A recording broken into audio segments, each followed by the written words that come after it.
my favorite theater kid. If you are struggling with finding a song, let's say for a performance or for an audition, that reflects your singing abilities, but also your personality, then this video is for you. My name is Hillary, and my students have sung on the biggest stages and been accepted to the top music and theater schools in the country. And song selection is a struggle very often. We have our dream songs. We have the songs that we really, really want to do someday, the defying gravity songs. And then we have the songs that, we need to pick for auditions. And very often those aren't the defying gravity songs, or maybe they are. And so I have students all the time that come to me and they're like, I've got this big audition, and so I want to sing a really big song. I'm thinking defying gravity. And I'm like, okay. And I will tell you, I wind them back. I never have students do defying gravity. I very rarely let a student do astonishing. Like, these big songs don't always make for the best auditions, and nor do they always make for the best performances. Now, once you take that pile out, then the singer goes, well, wait a second, but how are we going to find a song that actually shows who I am, right? So then that is where we get into picking a song that reflects you as an artist and as a singer. So first step, I say, I'm going to give you 3 tricks for this, maybe four. I'll give you 4 tricks for it. So step 1 is to find a song that represents you as a human. Okay, so if you're in musical theater land, that means a character that's around your same age, that is having an experience that's relatively similar to you, that you can relate to on some level. You might not have specifically had that same situation. Like, no one's going to specifically relate to Lydia in Beetlejuice, but generally we know what it is to feel abandoned by our mom, feel like our dad's not hearing us, feeling like we're misunderstood, and we, are finding our way. For sure, we all relate to that. So it doesn't have to be super specific, because then that gets into like the muddy waters of however will you sing Susical, or even Alphaba for that matter. So finding someone that's your age, I think, is a really critical part of it, just because when you're 16, you can play a 16-year-old better than a 20-year-old and better than a 25-year-old, because you're 16 and you haven't had the 20-year-old experiences or the 25-year-old experiences. So, and when you're 20, you want to do the 20-year-old and the 25-year-old roles, because you'll have a better gauge for that. A 25-year-old playing a 13-year-old is going to really struggle, but a 13-year-old just falls into that part.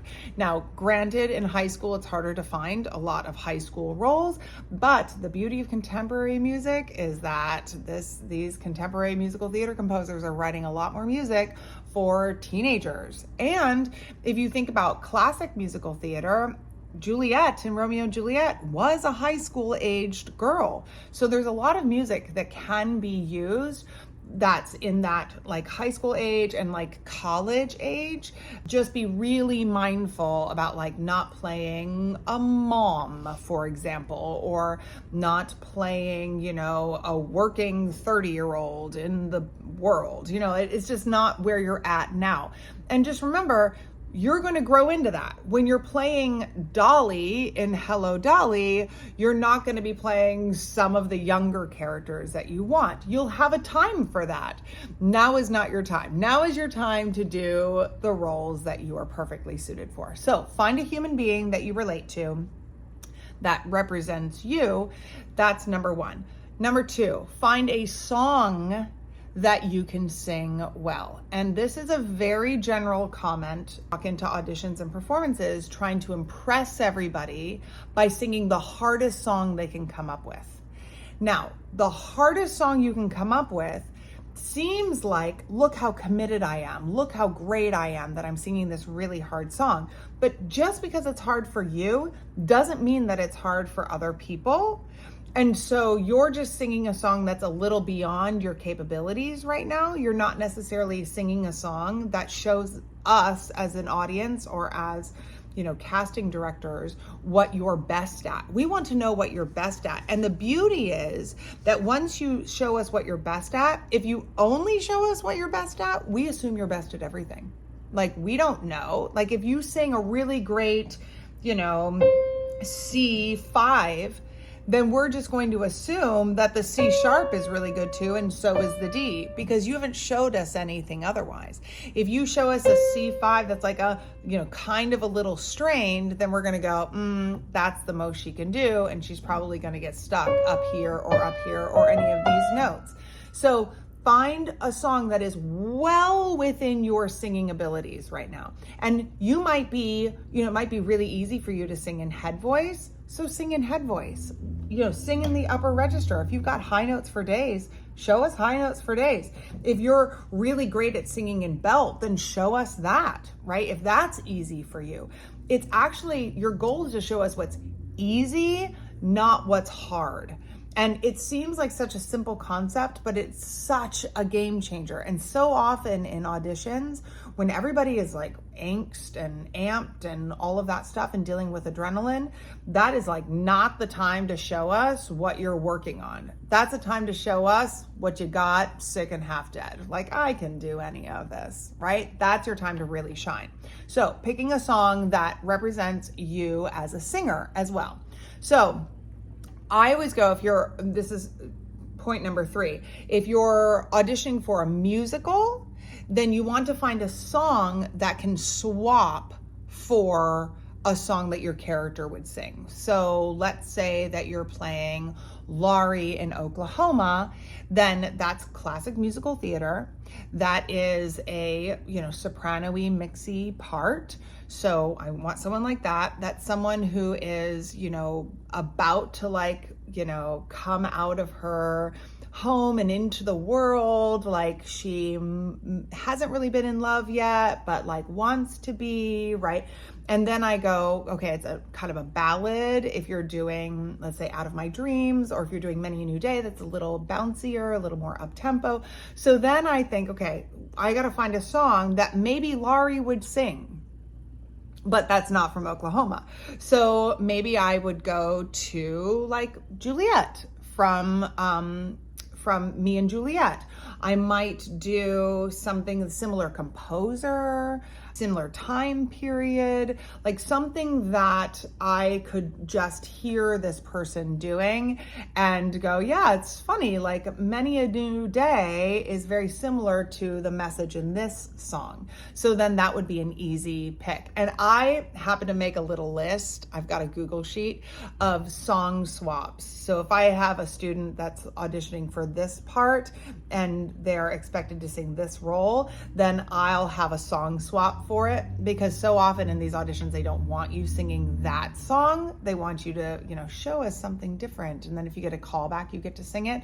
So that Google Drive is really helpful. And you can easily do that on your own. If you make a list of, let's say, the roles that you want to do in musical theater that you could do today, not like goal roles, but goal roles for today. So like if you're a high schooler, the high school age parts that you could do, then those are the ones that you want to have like good swaps for, so that when that audition comes up, you're ready to go.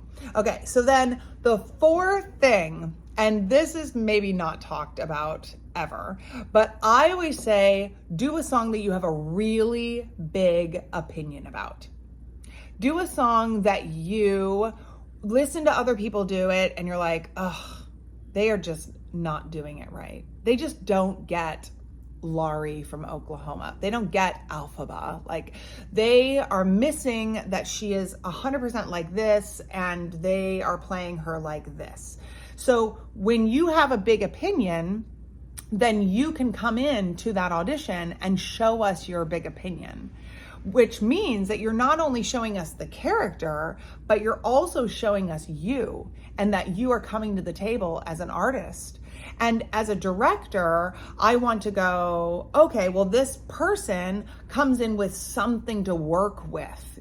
sometimes we're afraid to sing a song in an audition or performance because it will be so me that, maybe the director won't like what I'm doing. But as a director, I would much rather have somebody with a big opinion that I can move into the direction that I want it than someone who has no opinions whatsoever. Because that energy that you have, like, this is what I think this character is going through. This is what she says. This is what the words say. This is what I hear in the music. And you hear that chord happens right there. That's what this means. Then the director goes, yes.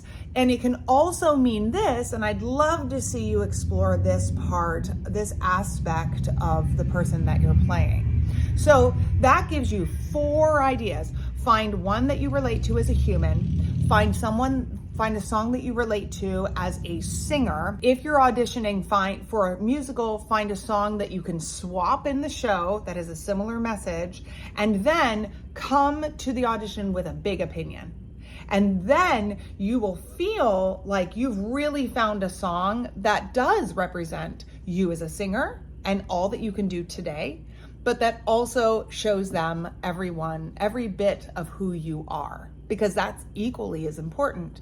And why sing if we don't get to be ourselves and show and share our truth? So happy singing. I really hope that helps. I love you.